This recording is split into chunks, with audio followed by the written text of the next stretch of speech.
Ngikubingelele ngikwamukele lena ke iMadikitseng TV, igama lami nguTshepo ngokaMsimango. Lona ke ungumqeqeshi weqembu le-Highlands Spark oke waba yisekela mqeqeshi weBafana Bafana. Waphinde futhi ke wacoacha yona ke i-under 23 yala eNingizimu Afrika, umqeqeshi uOwen Dagama.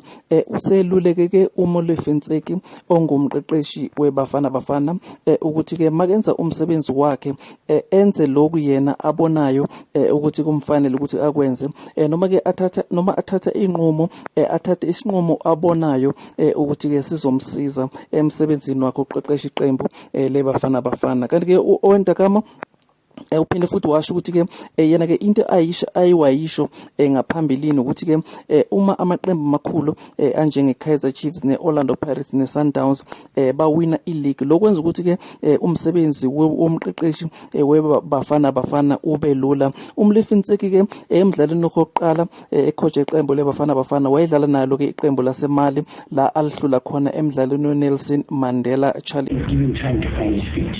He's trying a few things. He understands he's got a lot of players that he can select from, and whatever he's going to do, whoever he selects, there's always going to be one or two players that are not, so it's part of the job, and all I say, he must just do his best.